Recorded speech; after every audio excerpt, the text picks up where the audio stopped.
If you're looking to paint IKEA furniture and you don't know where to start, I'm here to help you. I have painted over 7 pieces of IKEA furniture in the last 5 years. You could say I kind of love IKEA furniture. I love hacking it. It is such a great basic that you can really do anything to. But I know sometimes you might be hesitant because you're like, how do I paint this? Will the paint even last? What if it chips? What happens then? So I have been through it all. I have tried so many different painting techniques.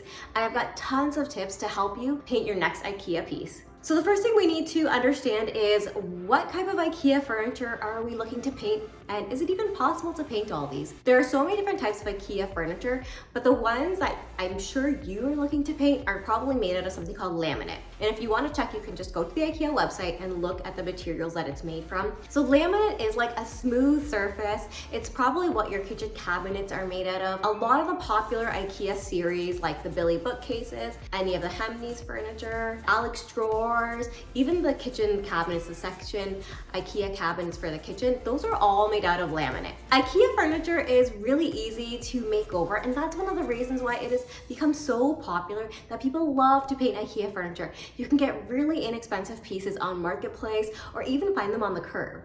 I've done that myself. There's 3 major steps to painting IKEA furniture, and they're really basic. The first one is sanding, the second one is priming, and the third one is painting. So I'm gonna take you through each one of these steps and what's involved and answer all of the questions I know you're thinking of. So the very first thing you need to do is to prepare your piece of furniture. Now, do not skip this step. No matter how boring it is or how much you hate sanding furniture, you have to do this step if you want your furniture to last. You have to make sure to sand your furniture. If you fail to do the proper preparation, I can guarantee you that your furniture will chip. I actually get this question all the time on my Instagram, almost every day. People asking me, hey, my furniture is chipping, like what did I do wrong? And a lot of the times it just comes down to the actual preparation. So the first thing you wanna do with your piece of furniture is to take a look at it and inspect it and really give it a good clean. So the first clean you do is probably just gonna be with a paper towel and some cleaning spray, and just give it a good wipe down, get into all the crevices. And honestly, it doesn't matter if your furniture is actually brand new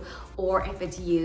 You can paint it either way. So, if it's brand new, just leave it disassembled, because that will be easiest. And if you already have it assembled, it's cool. Just take out the drawers, take out the shelves. If it's got doors, just unscrew the doors, take off any knobs, just get it to like its most basic state that you can. Now, once you've done that and it's cleaned, the next thing you want to do is go in with a deglosser. This is just one extra step that you can do that will help you to make sure that your primer will actually stick to your furniture. This is the one that I love. It's really affordable. It's actually not toxic, and you can even use it inside your home. So just give it a good wipe. You want to wipe it in a circular motion, and you can also use a stick glosser if you're going to be painting like your kitchen cabinets or your doors as well. So once it's cleaned, next step is to actually sand. Now, I get people asking me like, do I really need to buy a sander? Like, okay, I'm going to be honest with you, you don't have to have a sander, okay? But it will make the process so much easier, and once you start sanding by hand, you will highly regret the fact that you did not get a sander. Now, there's 2 major types of sanders. There's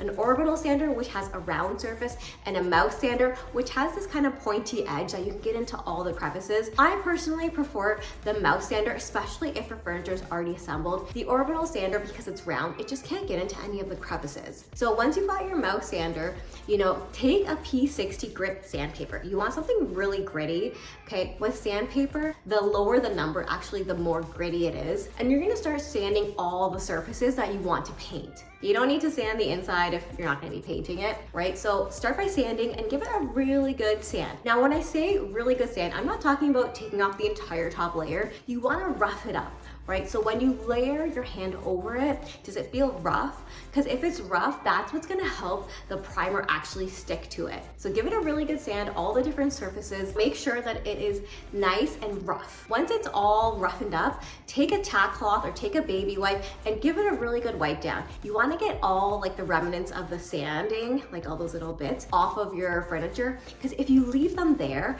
I guarantee you will get clumps when you start priming. So if you want the smoothest finish, do a good clean. Okay, we are ready to prime our furniture. So what kind of primer should we use? You need to use a shellac-based primer. Bin Primer is the most popular shellac-based primer, and this shellac base actually lets you really get into the furniture and it adheres really well to the surface. So go in with a foam roller and paint all the flat surfaces. Use a brush for any of the small corners and nooks. And I actually like to do 2 different coats of primer. I do 1 coat of primer, I let it set for 24 hours, and then I do another coat of primer and let it set for 48 hours. Now, I am serious when I say you have to allow for the curing time. I know it's really exciting to rush through a project and get it all done. The best thing you can do if you want longevity is to actually let the primer cure. So one thing about the Bin Primer is when you open the can, it's gonna look like it's separated. It's almost like water on top and then a really thick layer on the bottom. You have to mix it really, really well. Okay, so really like spend the time mixing it just with your stirring stick. It's not gonna take long, but make sure you get a uniform solution for your Bin Primer. And Bin Primer actually doesn't come off. I've used Bin Primer on plastic and it has still never chipped. So make sure you're wearing like your oldest clothes. Your paintbrush and roller, you're definitely gonna have to throw away. So just be prepared for that, right? So you're gonna go in and do your first coat of primer, and then after you've waited, take a look at it. And if you've got any small bumps, which honestly happens all the time, just take a P220 grit sandpaper and sand it by hand. Now at this point, don't use an actual sander because it's just too strong and it's gonna take everything off. So you just wanna go in lightly and sand by hand. And then you do your second coat of primer and you're gonna let that cure for 48 hours. Do something else. Take the weekend off, hang out with your friends, go on a vacation, okay? Let it cure. There are other primers that are shellac based that I've also used, but to be honest, I find that the Bin Primer is just the most reliable. We're ready to paint, and this is always the most exciting part. What type of paint you use will definitely make an impact to how your furniture turns out. There are 2 different types of paints that I have used. The first one is just a regular interior paint. I've used wall paint to paint furniture, and it's totally been fine. Now, the only thing you want to keep in mind is when you're using an interior paint, it's gonna feel a little bit more chalky and dry. I had a satin finish paint from Sherwin-Williams, and it still felt a little dry. A lot of times furniture feels more smooth, right? So the next time I painted, I used the Sherwin-Williams urethane trim enamel cabinet paint. I know Benjamin Moore also makes a similar line of paint. So using these paints is much more preferred. And you can get the small can because they are a bit expensive, but you're not gonna use a lot to paint furniture. So just get like the small can. And this is better because it will actually give your furniture a better sheen when you're done. But also this type of paint is meant to hold on and stick stronger to the surface it's being painted on. Now there's really 2 ways that you can paint furniture. You can go in with a roller and a brush, or you can use a paint sprayer. Now I have done both. I personally always find the paint sprayer a little bit finicky to work with. So like you gotta set the nozzle, you gotta make sure it's spraying evenly. You have to wash the nozzle. If you're doing like a really big paint job, you'll have to wash the nozzle in between because paint gets kind of dried up. So you just have to keep that in mind. But obviously the paint sprayer will just give you a much better finish. Now, if you're just doing something small like a dresser, I honestly would just use a foam roller and a paintbrush, and everywhere you can, you foam roll. When you go into any of those small corners with your brush, just back roll it with the roller to try and smooth it out and even out any lines. Honestly, you really can't tell that much if you're just doing a small project, and it's a lot easier and cheaper to just use a paintbrush and roller. So you're gonna start by rolling on 1 light coat. Now it's really important that you do thin coats because you want to avoid any bubbling, right? So you do your thin coat, you let it cure for 24 hours, and you take a look. And if you've got any of those bubbles, just again hand sand them with P220 grit sandpaper. When you're done with that first coat, you can apply a second coat. Usually you just need 2 coats and then you're good. Now, if you really want to, you can do a third coat. I have found that when I was painting my IKEA Alex cabinet, I found this spot where like the paint just like would not adhere. I had already primed it, and every time I rolled it, it just kind of looked like it was like disappearing, like it wouldn't really stick. So what you want to do in that case is again just think about doing light coats, because if I tried to just do like a thick layer, I guarantee you it would have peeled off. But because I did 2 light coats, the first coat acted as like a surface that my second coat could then grab onto. Now with these types of paints, I often get asked, do you need to seal it? Do you need to do some type of poly on top? I personally don't, but you can if you feel like it's gonna be something that is gonna have a lot of heavy use. I helped my brother and sister-in-law paint their entire kitchen, and we didn't seal it. And honestly, in 7 years, I've had like very, very small chips, hardly anything that we've just gone in and touched up. So I really don't think sealing is necessary unless you feel like it's gonna be really heavy duty use. When we're talking about paint, one of the most common questions I get is, can I use chalk paint?